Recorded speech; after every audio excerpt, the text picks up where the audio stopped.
Hello and welcome everyone. कैसे हैं आप सब? कैसी चल रही है आपकी यूजीसी नेट दिसंबर की तैयारी? और मैं दिव्या आपके लिए हमारे यूट्यूब का फ्री बैच अग्नि परीक्षा बैच लेकर आ गई हूँ। आज हमारा फर्स्ट डे इस बैच का। हम लोग यहाँ पे 3 यूनिट्स को कवर करेंगे, उनके फर्स्ट टॉपिक को कवर करेंगे, जैसे कि मैंने आपको इंट्रोडक्शन वीडियो में समझाया था। The subjects, the units that I have chosen for first day, सबसे पहले खत्म करने के लिए जो मैंने यूनिट्स चूज करी है वो डेलिबरेटली वो यूनिट्स चूज करी है जिनसे क्वेश्चंस आ रहे हैं। पीवाईक्यूज अगर आप उठाएं, last 3 years PYQs repeated questions आए हैं इन 3 सब्जेक्ट्स में से, लेकिन इशू है कि हमें कंसेप्ट्स नहीं पता। डायरेक्ट क्वेश्चंस हैं, सिर्फ कंसेप्ट्स की क्लैरिटी हो, ये क्वेश्चंस फ्री के नंबर है। चलिए शुरू करते हैं। सबसे पहला हमारा सब्जेक्ट है पब्लिक इंटरनेशनल लॉ का। सबसे पहले हमने इसके अंदर कुछ फैक्ट्स लिखे हैं। फर्स्ट फैक्ट आपका ह्यूगो ग्रोशियस के बारे में है, जो कि हमारे फादर ऑफ इंटरनेशनल लॉ है। Father of international law is your Hugo Grotius. इनको फादर ऑफ इंटरनेशनल लॉ क्यों कहा जाता है? बिकॉज इन्होंने ये law of war and peace in 1625, year important है इसका और इसका नाम भी इंपॉर्टेंट है। Law of war and peace इन्होंने लिखा था, इस वजह से इनको फादर, इस काम की वजह से इनको फादर ऑफ इंटरनेशनल लॉ का टाइटल मिला था। But contrary to this, Jeremy Bentham थे जिन्होंने सबसे पहले टर्म इंटरनेशनल लॉ यूज करा था। उनके काम में introduction to morals and legislation, जो कि 1789 के अंदर पब्लिश हुआ था। Again year is important, the name of the work is important. Hugo Grotius father of international law है। बेंथम ने first time international law, international word का यूज करा था अपने काम के अंदर। ये क्वेश्चन रिपीटेड आपके पीवाईक्यूज में आ चुका है। दोनों को ऑप्शन में दिया जाता है, ह्यूगो ग्रोशियस भी होता है ऑप्शन में और बेंथम भी होता है। डेफिनेटली होता है, आप पीवाईक्यूज उठा के देख लेना आपने चाहे तो, लेकिन कंफ्यूजन सिर्फ यहीं पे होती है। Bentham father of international law नहीं है, ह्यूगो ग्रोशियस है हमारे फादर ऑफ इंटरनेशनल लॉ। उसके बाद एक बार आपका ये क्वेश्चन पूछा गया है, कस्टमरी इंटरनेशनल लॉ जो है वो आपका ओल्डेस्ट सोर्स है। इसकी डिटेल हम लोग जब सोर्सेस ऑफ इंटरनेशनल लॉ पढ़ेंगे उसके अंदर डिस्कस करेंगे। Then your one PYQ that has been asked is कि सबसे पहली ट्रीटी यानी इंसेप्शन ऑफ इंटरनेशनल लॉ कहाँ से हुआ था? तो वो ट्रीटी थी आपकी Mesopotamian city states of Lagash and Umma की। ये जो ट्रीटी है 3100 BCE की, ये फर्स्ट ट्रीटी थी, ये फर्स्ट आपका इंटरनेशनल पीस का साइन था। एक ट्रीटी थी जिसने इंटरनेशनल लॉ को शुरू करा। And last, Pacta Sunt Servanda means agreement must be kept is the oldest principle। ये भी आपका PYQ है, एक बारी पूछा जा चुका है। ये बेसिक फैक्ट्स है, PYQ के अंदर आ चुके हैं, सिर्फ इसलिए मैंने यहाँ पे इनको लिखा है। नेक्स्ट,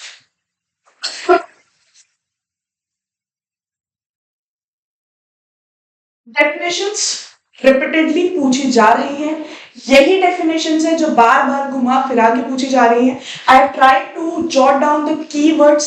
इससे ज्यादा इन डेफिनेशंस को ब्रेक डाउन करा नहीं जा सकता and the only option to deal with them is कि आपको इनको क्रैम करना पड़ेगा। मैं थोड़ा सा साइड हो जाती हूँ ताकि आप डेफिनेशंस को एक बारी स्क्रीनशॉट ले लें या तो इसका, और इसको ढंग से याद कर लें। इसका स्क्रीनशॉट लेके रख लीजिए क्योंकि ये आपको क्रैम करना पड़ेगा। सब्जेक्ट्स के अंदर कुछ चीजें ऐसी होती है जिनको लर्न करने के अलावा हमारे पास कोई ऑप्शन नहीं होता। The only thing that you can do is either break them down or make a mnemonics of it. Definition का निमोनिक्स नहीं बन सकता बिकॉज बहुत सिमिलर वर्ड्स हैं। अभी आप देखेंगे body of rule, body of laws, body of customary laws, ये रिपीटेड है डेफिनेशन के अंदर, तो हम लोग सिर्फ इसको क्रैम कर सकते हैं। चलिए पढ़ लेते हैं। सबसे पहले ओपनहैम की डेफिनेशन है, body of customary and conventional rules legally binding by civilised states in their intercourse with each other. Customary and conventional rules, ये वर्ड जहां पर आएगा यहाँ पे ये कहीं और नहीं यूज करा गया है। सिर्फ कस्टमरी और कन्वेंशनल रूल्स अगर आ रहा है डेफिनेशन के अंदर, दैट मीन्स आग बंद करके आपको ओपनहाइम को मार्क करना है। ये part legally binding by civilised states in their intercourse with each other बार बार रिपीटेड होएगा और भी डेफिनेशंस के अंदर, बट फर्स्ट पार्ट को याद रखना जरूरी है। Legally binding by civilised states in their intercourse with each other, international law ही यही है कि हमारी जो स्टेट्स है, बॉर्डर टू बॉर्डर जो कंट्रीज टच होती हैं, वो आपस में मिलकर कैसे रहती है, how do they deal with it, हमारा ट्रेड किस हिसाब से चलता है उनके साथ, पीस किस तरीके से मेंटेन होती है, कोई टेररिस्ट एक्टिविटी होती है तो उसको किस तरीके से नेविगेट करना है, असाइलम, बहुत सारी चीजें होती है जो इंटरनेशनल लेवल पे होती हैं।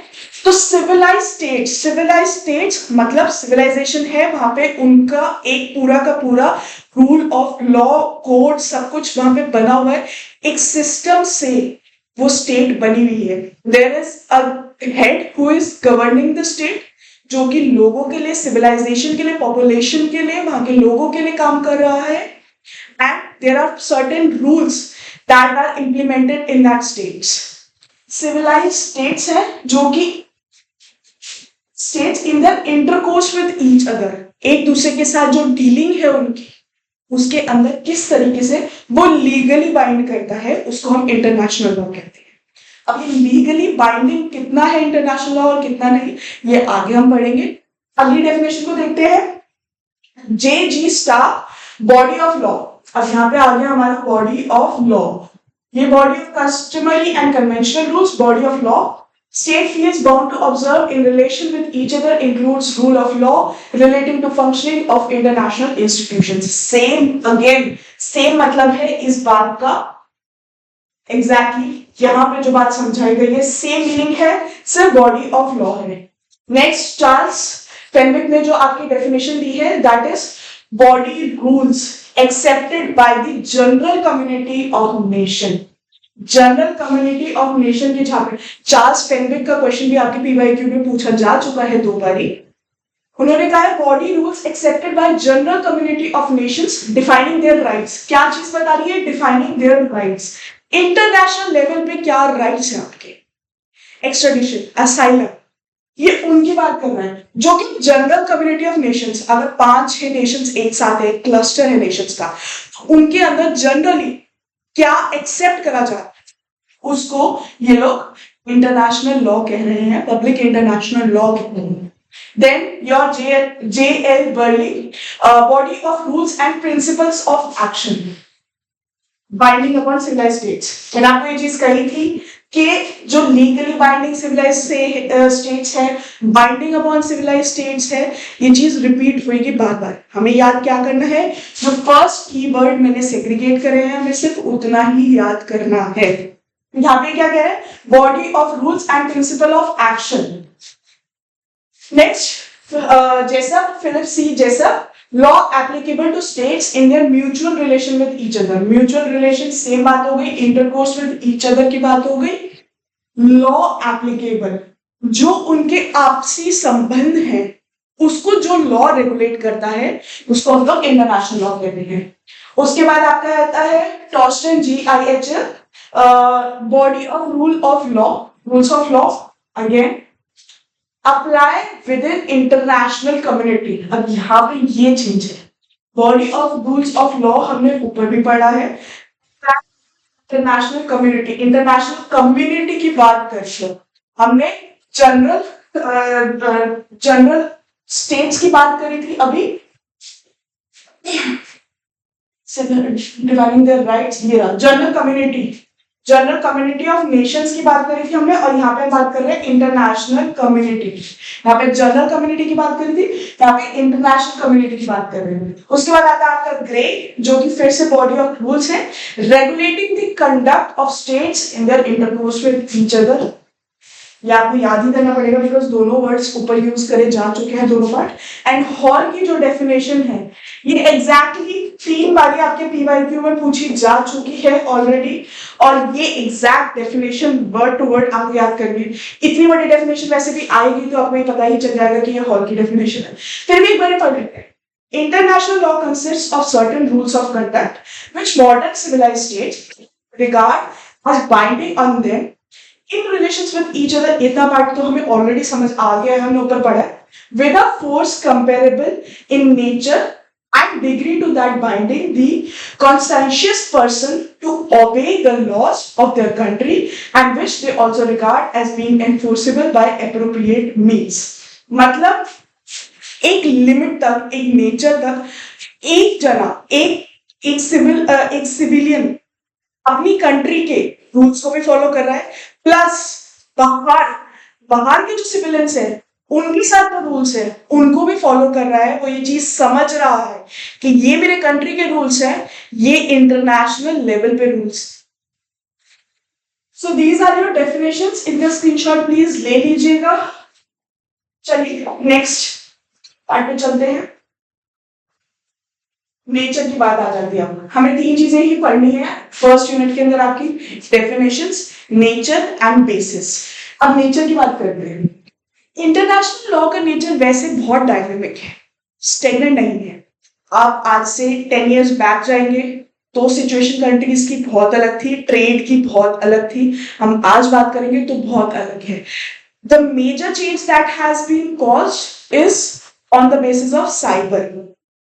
जो आपका कंप्यूटर है, जो आपकी टेक्नोलॉजी इंटरनेट की है, वो सबसे ज्यादा डेवलप हुई है। बहुत सारे नेशंस में साइबर अटैक भी हुए हैं, and that is the most you can say the biggest change that has happened over a decade। ठीक है, तो नेचर बहुत डायनामिक है। इंटरनेशनल लॉ बहुत बार चेंज होता रहा है। पहले बेसिक ट्रेड को लेकर था, रिस्ट्रिक्शंस थी, उसके बाद वो चेंज हुआ, अब हम लोग साइबर की बात कर रहे हैं। समझते हैं कि नेचर किन किन चीजों के ऊपर डिपेंड करता है, बिकॉज ये सारी जो चीजें हैं ये कंबाइन करके ये बताएंगी कि nature of international law actually क्या है। सबसे पहला ट्रू लॉ। ट्रू लॉ का मतलब दो चीजें आती हैं, एक चीज होती है लीगल पॉजिटिविज्म, एक होती है लीगल रियलिज्म। लीगल पॉजिटिविज्म आपका हार्ट एंड ऑस्टिन, इनका जो कहना है लॉ के regarding, that is a legal positivism. That is एक सेंट्रल अथॉरिटी होनी चाहिए जो कि रूल्स को खुद इंप्लीमेंट करेगी। अगर वो आप ब्रेक डाउन कर रहे हैं तो देयर शुड बी सैंक्शन। इनके हिसाब से international law is a weak law, it is not a true law because it lacks sanction and central enforcement. यहाँ पे पॉइंट भी है, यहाँ पे अपना lack of centralised enforcement mechanism का ऑलरेडी थर्ड पॉइंट है। You can relate it with here, same चीज है दोनों। So Austin and Hart says that international law is a weak law, it is not a true law because it lacks central enforcement, it lacks sanction। Country के ऊपर, एक पूरी country के ऊपर, एक पूरे नेशन के ऊपर आप सैंक्शन कैसे लगाएंगे, that is the basic over here. ठीक है, फिर सोर्सेज ऑफ इंटरनेशनल लॉ है, वो डिफाइन करते हैं कि किस तरीके का है इंटरनेशनल लॉ। अगर एक ट्रीटी है, दो कंट्रीज है, एक ट्रीटी है, ट्रीटी की सारी कंडीशंस को मानते हुए उन्होंने उसको रैटिफाई करा है, सिग्नेटरी बने हैं उस ट्रीटी के, तो ऑब्वियस ही बात है कि ट्रीटी के अंदर जो लिखा हुआ है वो दोनों नेशंस के ऊपर अप्लाई होगा। ठीक है, बाकी सोर्सेज ऑफ इंटरनेशनल लॉ हम बाद में पढ़ेंगे। Sovereignty versus international obligation. This is one of the basic, not basic, major conflict that arises between the nations. Why? Sovereignty मतलब एक नेशन अपने हिसाब से काम करता है, it can work, it can create a system in a way it wants to. लेकिन फिर आगे इंटरनेशनल ऑब्लिगेशन। यहाँ पे ब्रेकडाउन कहां पर होता है? यहाँ पे ब्रेकडाउन वहां पर होता है जहां पे ग्लोबली अफेक्ट होता है। वॉर है, साइबर अटैक है, जेनोसाइड है, इन केसेस के अंदर हम लोग इंटरनेशनल ऑब्लिगेशन को फॉलो करेंगे। यहाँ पे सॉवरेनिटी काम नहीं करेगी। अगर इंडिया का आज मन करता है कि चलो जाके हम लोग अटैक करेंगे किसी फॉरेन कंट्री के ऊपर, because we can and we possess that power, so we can do that. हम लोग ये चीज नहीं कर सकते। तो international obligation falls upon the sovereignty when it comes to the situation which affect globally. अपनी कंट्री के बाहर वाली कंट्री पे आज जहां पे अफेक्ट करेंगे वहां पे इंटरनेशनल ऑब्लिगेशन आएगी। Alright, next point human rights and global governance. Human rights UDHR हो गया, आपका ग्लोबल गवर्नेंस हो गई। अगेन साइबर क्राइम्स हो गए, साइबर अटैक्स हो गए, वॉर्स हो गई, ये सारी सारी चीजें यहाँ पर आती है।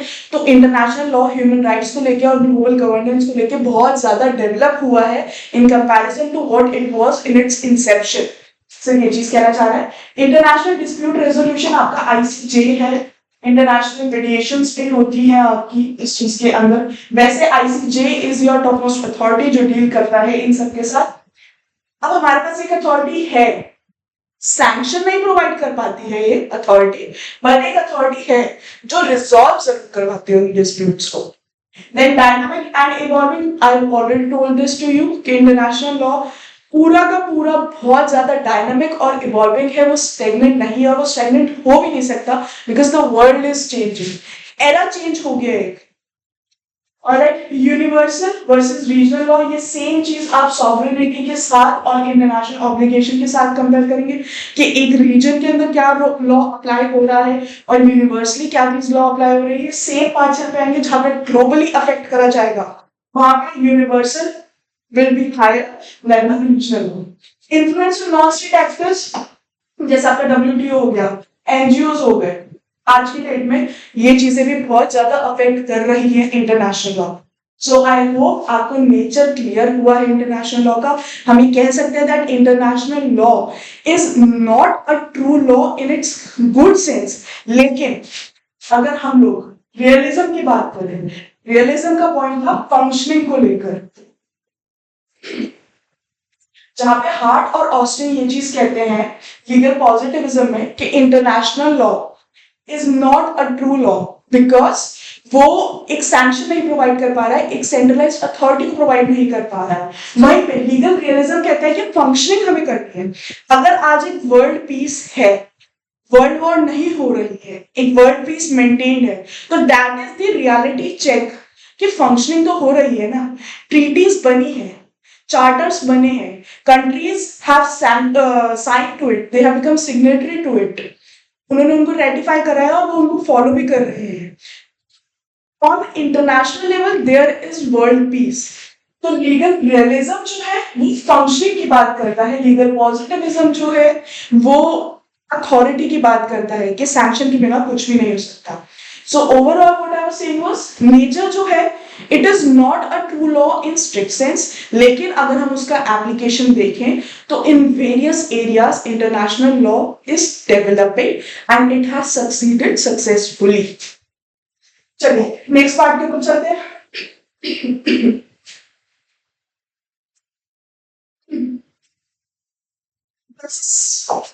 बेसिस क्या है इसके लिए? The present day international law owes its origin to the greatest Julius Grotius, और उनका जो काम है, his main idea was that there are certain eternal, unchangeable and independent rules of law which have roots in human reason. He calls this law of reason as natural law. ग्रोशियन की theory हम लोगों ने already पढ़ी, ह्यूगो Grotius natural law को support करते थे, in theory को भी पढ़ेंगे इस चीज को लेके। तो वो नेचुरल लॉ को सपोर्ट करते थे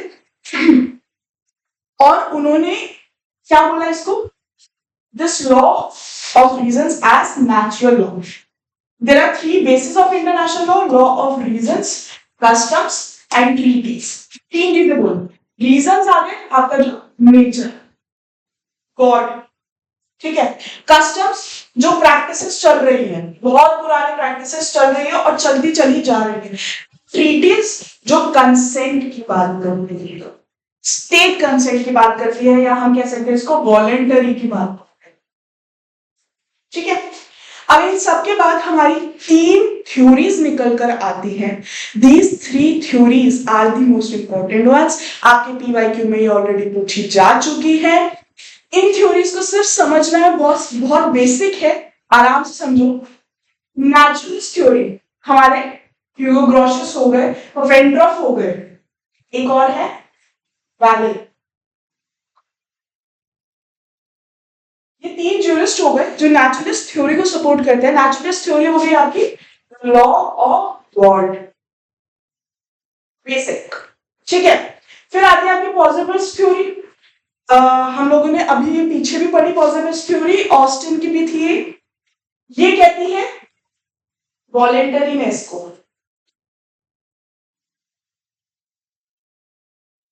थ्योरीज की बात कर दी है। पॉजिटिविस्ट थ्योरी जो बेसिस की है वो ये कहती है कि स्टेट जिस चीज को एक्सेप्ट करेगी, विलिंगली उसको इम्प्लीमेंट करेगी, वो थ्योरी इंटरनेशनल लॉ की बनेगी। और इक्लेक्टिक थ्योरी इन दोनों का मिक्स है। दोनों के दोनों एक्सट्रीम पॉइंट्स हैं। नेचुरलिस्ट कहते हैं कि जो नेचर है, जो भगवान ने लॉ बना दिया है, हम उसी को मानेंगे। पॉजिटिविस्ट कहते हैं कि जो हमारे स्टेट ने, जो हमारी गवर्निंग अथॉरिटी है, जो सेंट्रलाइज अथॉरिटी है, उन्होंने जो लॉ हमें दिया है, हम उसको मानेंगे। इक्लेक्टिक कहते हैं कि ऐसा नहीं है। यहाँ पे कहते हैं कि अगर आपकी एक ट्रीटी है जो आप वॉलेंटरली कर रहे हो, उस ट्रीटी के जो बेसिस है, वो बेसिस भी कहीं ना कहीं कुछ हद तक नेचुरल लॉ से ही आए हैं। So eclectic says that international law का जो बेसिस है, it is combination of both. As far as today's international law is concerned, eclectic theory ही सबसे ज्यादा करेक्ट मानी जाती है। ठीक है, सो आई होप आप लोगों को बेसिस क्लियर हो गया, नेचर क्लियर हो गया है, और डेफिनेशंस आप लोगों ने स्क्रीनशॉट ले ली है, उनको क्रैम करना है। सबसे ज्यादा आपके पीवाईक्यूज जो है वो डेफिनेशंस में से पूछे जाते हैं फर्स्ट टॉपिक के अंदर इंटरनेशनल लॉ के।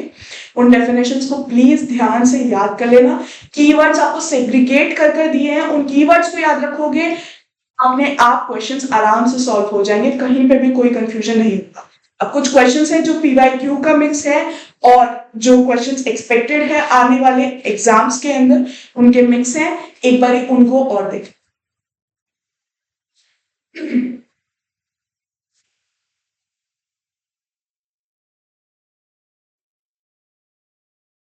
First, what is the primary purpose of international law? A, to regulate domestic affairs. B, to govern relation between states. C, to establish a global government. D, to enforce national laws. Obviously, enforce national laws option हो ही नहीं सकता इसका, क्योंकि हम लोग international law की बात कर रहे हैं, तो nations का तो काम ही नहीं है यहाँ पे। रेगुलेट डोमेस्टिक अफेयर्स भी नहीं होगा, क्योंकि हम एक कंट्री की बात नहीं कर रहे, एक स्टेट की बात नहीं कर रहे, हम बहुत सारी स्टेट्स की बात कर रहे हैं। तो गवर्न रिलेशन बिटवीन स्टेट्स और to establish a global government. अब देखा जाए तो ये दोनों थोड़े से कंफ्यूजन है, बट हमें कोई ग्लोबल गवर्नमेंट नहीं बनाना है। The correct option is option B. हमें रिलेशंस को रेगुलेट करना है स्टेट पे। Next, which of the following is not a source of international law? Treaties obviously है। कस्टमरी प्रैक्टिसेस, हाँ जी बिल्कुल है। जुडिशियल डिसीजंस भी हैं। आईसीजे के जो डिसीजंस आते हैं, अगर हम उनको इम्प्लीमेंट करें, हमारी जुडिशरी इम्प्लीमेंट करें, तो वो होते हैं national legislation is the correct option over here.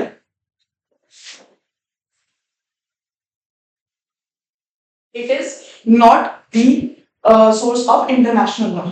ठीक है, नेक्स्ट,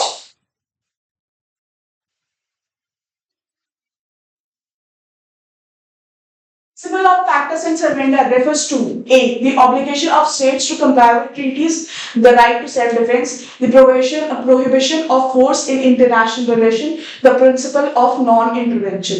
अब principle of non-intervention तो हो ही नहीं सकता। Right to self-defense भी यहाँ पे नहीं आएगा। The correct answer would be the obligation of states to comply with treaties. Next, which document serves as the foundational treaty of United Nations? Foundational treaty. ये ह्यूमन राइट्स के लिए हो गई। These two are completely different. इनके बारे में आगे पढ़ेंगे जब सोर्सेस पढ़ेंगे। चार्टर ऑफ यूनाइटेड नेशन आपकी फाउंडेशनल ट्रीटी है यूनाइटेड नेशंस की। ठीक है, what does just cognizance refers to Indian international law? ये आपका पीवाईक्यू है। जस्ट कॉग्निजेंस आपसे पूछा जा चुका है, बहुत बार पूछा जा चुका है आपसे। इनफैक्ट ज्यूरिस्प्रूडेंस के अंदर भी आपसे पूछा जा चुका है यही क्वेश्चन जस्ट कॉग्निजेंस का। A, non-binding agreements between states. B, fundamental principles that cannot be violated. C, treaties that require ratification by all states. D, customary laws that vary by region. Non-binding agreements between the states. B, fundamental principles that cannot be violated. इसका answer B है, fundamental principles that cannot be violated.